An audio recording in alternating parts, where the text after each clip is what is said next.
ہمیں یاد ہے ہم جب چھوٹے بچے تھے تو ظاہر ہے ہماری والدہ کی عمر اس وقت اتنی زیادہ نہیں تھی, تو ہم نہیں کبھی والدہ کی گود میں سر رکھ کے لیٹتے تھے. لیکن جب والدہ بالکل بوڑھی ہو گئی, ہم جب بڑے ہوئے تو اماں بوڑھی ہو گئی نا, پھر ان کی گود میں سر رکھنے کا اپنا مزہ تھا.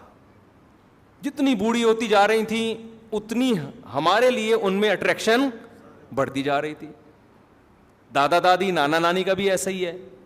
تو اسلام آپ کو نیچرل لائف دیتا ہے, بھائی بالغ ہوتے ہی شادی کر لو تاکہ تمہارا جب بڑھاپا آئے تو تمہارے بچے کثرت سے بھی ہوں اور جوان بھی ہو چکے ہوں. غیر مسلموں کے پاس یہ آپشن بھی کیا ہو گیا, بولو, ختم.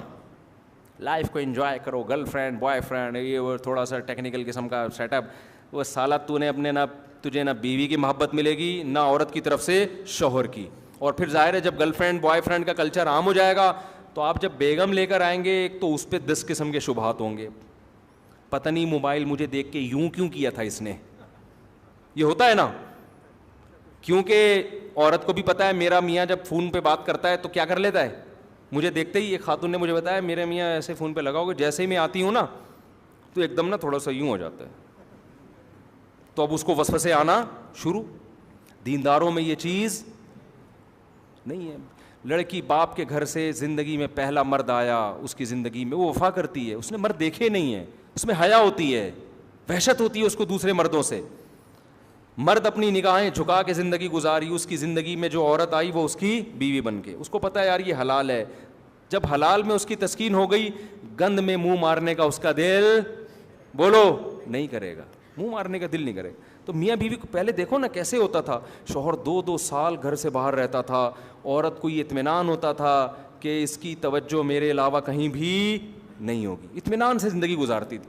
میاں کو اطمینان تھا کہ میری بیگم میری ہے, میرے علاوہ اس کو کوئی جا کے موبائل چیک کرنے کی, خط دیکھنے کی کہیں بھی ضرورت نہیں تھی کہ کہیں گھر سے نکلی ہو تو پیچھے بندہ بھیجے یار جا کہاں رہی, اس کو اطمینان ہے. اب یہ چیز, اب تو ہمارے پاس کیسز آ رہے ہیں نا, اب یہ اطمینان آہستہ آہستہ کیا ہو رہا ہے, ختم. ایسے ایسے کیسز آدمی کانوں کو ہاتھ لگائے یار یہ ہو کیا رہا ہے معاشرے میں. تو میں لوگوں سے کہتا ہوں تم نے بھی عیاشی کی ہے, اس نے بھی عیاشی کی ہے, دونوں اتفاق سے ایک ایگریمنٹ سے شادی ہو گئی, اب نہ تمہیں اس پہ اطمینان نہ اسے تم پہ اطمینان. تو اب موبائلوں میں جھانکتے رہیں گے ایک دوسرے کے, وہ اس کے موبائل, وہ ذرا سا. اور پھر اتنا کمزور رشتہ بن چکا ہے میاں بیوی کا کہ مرد میں ذرا سا فالٹ پیدا ہو جائے نا تو عورت کو اپنے پرانے بوائے فرینڈ, بولو, یاد آنا شروع.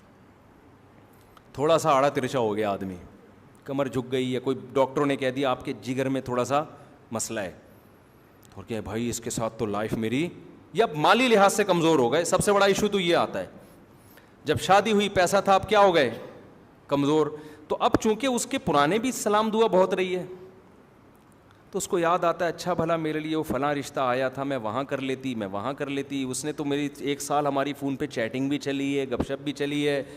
صرف رشتے ہی نہیں آئے, رشتے آئے تو یہ تو غلط بات نہیں ہے, چیٹنگ بھی ہوئی ہے, اتنی لمبی لمبی ہماری باتیں ہوا کرتی تھی, اور کیا پھر یار یہ مر جائے تو اچھا ہے.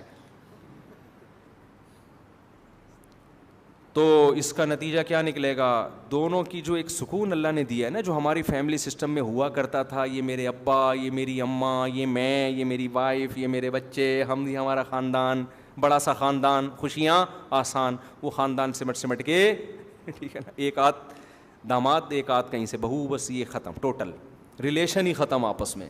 اور ان کا بھی آپس میں اتنا کمزور ریلیشن کہ ان کو بھی ایک دوسرے پر اطمینان نہیں ہے, کیونکہ درندوں کی طرح زندگی گزری ہے. تو کیا خوبصورت نظام ہے یار اسلام کا, ایسا وقتی مزے کو اسلام کہتا ہے قربان کر دو, دائمی مزے دوں گا میں تمہیں. اور ہمیں تو اللہ نے اور آسانی دے دی یار, حلال معذرت کے ساتھ 4 کر سکتے ہو, ٹھیک ہے نا, بہت معذرت کے ساتھ. خواتین بھی بیان سن رہی ہیں تو اس میں ٹینشن ہے. لوگ یہی کہتے ہیں یار اتنی ٹینشن کے ساتھ ہم شادی کریں, خدا کی قسم وہ ٹینشن وقتی ہے, زنا سے کروڑا گنا بہتر ہے وہ ٹینشن. زنا کی طرف کبھی نہ جاؤ, یہ ایسی آگ ہے نا آگ, اس میں جو ایک دفعہ گھسا 1000 میں 2-4 ہوتے ہیں جو واپس آتے ہیں, ورنہ اس میں جب ایک دفعہ اس دلدل اور گند میں گھس گئے تو واپس نکلنا بہت مشکل. زانی 100 بار توبہ کرتا ہے پھر گھستا ہے اسی گند میں, اور اس کی جو گھریلو لائف ہے اس سے تباہ و برباد ہو جاتی ہے گھریلو لائف.